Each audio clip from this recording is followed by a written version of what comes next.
마라나타 내가 매일 기쁘게 순례의 길 행함은. 오늘도 이 순례자로 사는 기쁨과 감격을, 행복을 맛보고 계시지요. 이번 주일 설교가 또 우리가 순례자의 길을 가야 되는 또 분명한 이유를 보여준 것 같아요. 오늘 제목은 I want에서 대문자 I want로, 이 소문자는 나의 원함에서 주님의 원함으로 그렇게 바뀌는 것이 구원이다 라는 것을 같이 나눠보려고 합니다. 그럼 저는 잠시 들어가기로 하고요. 이 모세에게 두 가지 이적을 보여줬잖아요. 이것도 생각해보면 대단한, 왜 하필이면 문둥병 이적을 보여줬을까?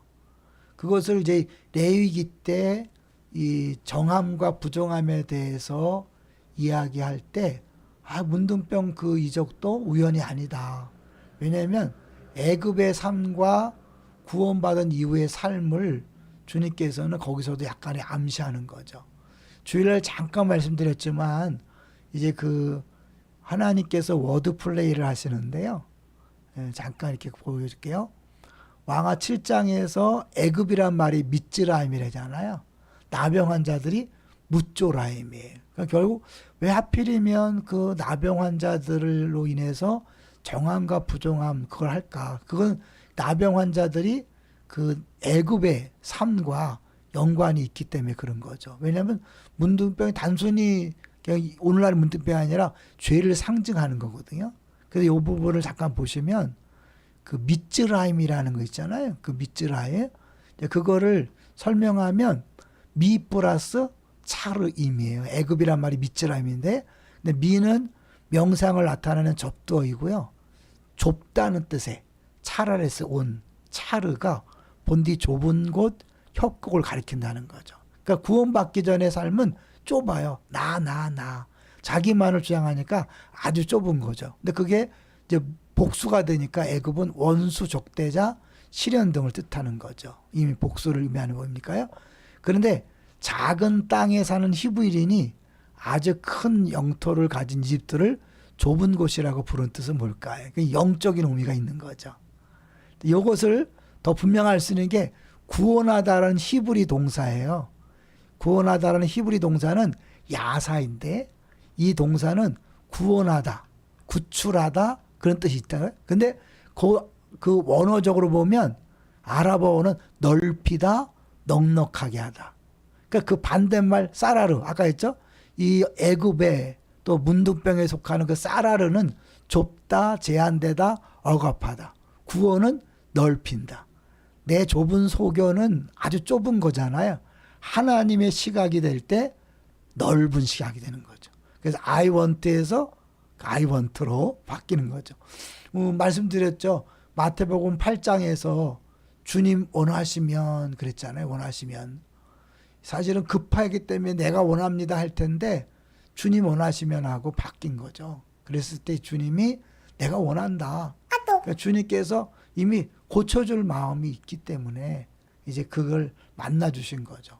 그래서 이게 정말 제대로 신앙생활 하는 사람은 요구하는 게 아니라 감사, 순례자의 감사로, 결국 감사는 순종으로 나아가는 거죠. 그래서 하나님은 우리의 증상, 어느 증상만 치료하는 것이 아니라 근본적인 원인을 치료함으로 더 이상 이제 달라 하는 내 I want를 치료해 주셔서 I want가 아니라 주님 원하시는 삶을 사는 거죠. 그래서 예수님이 그 대표적인 그런 결과잖아요. 아버지여 만일 아버지의 뜻이거든 이 잔을 내게서 옮기시옵소서. 그러나 내 원대로 마시옵고 아버지 원대로 되기를 원하나이다. 우린 잘못하면 내가 아버지 뜻대로 되기 원합니다 기도하면 또 내가 원하는 걸 안 들어주실까 봐 걱정하는데요. 주님 뜻이 아니면 아무리 기대도 소용없잖아요. 근데 내가 이제 정말 주님 뜻이라면 하고 이제 바뀌어버리면 하나님은 이제 우리에게 필요한 모든 것들을 마음껏 역사하시는 거죠. 우리는 사실 신앙생활이라는 게 그잖아요. 옛사람을 끊임없이 벗어버리는 거잖아요. 너희는 유혹의 욕심을 따라 썩어져가는 구습을 따르는 옛사람을 벗어버려라. 오직 너희의 심령이 새롭게 되어 하나님을 따라 의의 진리의 거룩함으로 기으심을 받은 새 사람을 입어라. 옛사람은 자꾸 벗어버리고 새 사람을 입는 게 성화잖아요. 성화. 거룩하게 되는 것. 우린 사실 이미 성도라고 불림받았기 때문에 예수 믿는 순간 거룩하게 됐죠. 왜냐하면 성령님이 오셨잖아요. 다만 우리 안에 있는 옛사람을 계속해서 벗어버리는 작업을 하는 것이 신앙생활이죠. 근데 이것은 돌을 닦아서 내가 뭘 얻는 게 아니라 내 안에 계신 성령님이 마음껏 역사하도록 나를 자꾸 죽이는 거죠. 그러니까 I want를 자꾸 십자가에 못 박고 주님 원하심으로 바꾸면 그게 온전히 성화가 이루어지는 거죠. 야곱 기억하세요? 야곱의 고난이 있었죠. 야곱은 이제 보통 성화의 상징이라 그래요. 야곱의 삶을 통해서 성화가 무엇인가를 보여주는데요. 야곱에게는 이미 태어날 때부터 장자의 복이 주어졌잖아요. 그런데 그 고난이 왜 왔어요? 자기 방법으로 그거를 차지하려고 하기 때문에 고난이 왔잖아요. 근데 이게 모든 시험의 공통점인 거 아세요? 아담과 하와의 시험, 또 예수님에 대한 시험도 다 뭐예요? 네 방법으로, 네가 선악과를 따먹음으로 하나님처럼 되라. 이미 하나님은 생명나무를 주셨기 때문에 하나님처럼 되는 것을 이미 허락하셨는데 마귀가 중간에 껴서 네가 해봐라. 네가 선악과를 따먹음으로 하나님처럼 되라. 다 껴든 거죠. 예수님 메시아로 오셨거든요. 그런데 사단이 껴들어서 야, 네 방법으로 해. 십자가가 하지 말고 네 방법으로 쉽게 가라. 이것이 또 시험이잖아요. 이제 마지막으로 그 주일을 잠깐 말씀드렸던 새에 대한 얘기를 할 텐데요. 그 나병 환자가 나왔을 때 새 2마리를 준비하라 그랬잖아요.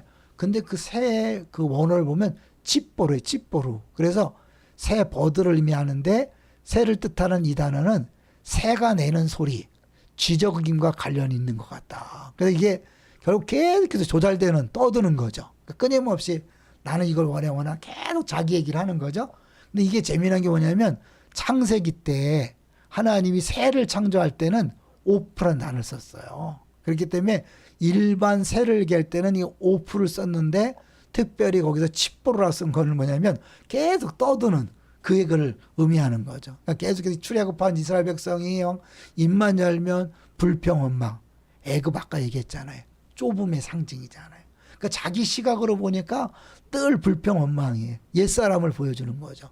근데 이제 구원받으면 내가 아니라 제 본질이 나를 주장하는 삶이니까 내가 아니라 내 안에 그리스도가 사는 삶을 사는 거죠. 제가 잠깐 얼굴 보여드릴게요. 이게 그래서 지난주에 설교 준비하면서 이 전체가 쫙 연결되는 기쁨이 있었어요. 끊임없이 믿지 않는 사람, 또 믿어도 초신자들은 계속해서 내가 원하는 걸 얘기해요. 그런 사람들이 모이니까 어떻게 부부끼리 싸우고 부모 자식 간에 갈등이 일어나는 거죠. 근데 우리 예스 운동하는 것처럼 변화된 사람은 어떻게 하냐면 I want가 아니라 주님 원하시는 거. 그 주님께 순종하고 또 주님께 순종하는 사람은 이웃의 요구를 기쁨으로 들어주는 거죠. 무엇이든지 말씀하세요. 섬김은 나의 기쁨입니다. 이게 순례자의 삶이고 성화된 모습이고 제자도의 삶이 아닐까요? 또 그런 사람이 있는 곳에 천국이 이루어지는 거죠. 내 안에 끊임없이 요구가 있으면 어떻게 해요? 불평 원망이 끊이지 않아요. 지옥입니다. 또 그 사람이 가는 곳마다 막 지적이기 때문에 그 사람이 가는 곳마다 다 힘들어요. 근데 이제 2마리 중에 1마리 이제 죽이고 1마리는 피 묻혀 날려보내잖아요. 죽었다 살아났기 때문에 그 새가 이제는 불평 원망이 아니라 막 찬양, 감사, 기쁨을 노래하기 때문에 그런 사람이 가는 곳마다 세상이 변화되는 거죠. 천국으로 변화되는 거죠. 나도 천국, 가는 데마다 천국. 할렐루야. 감사합니다.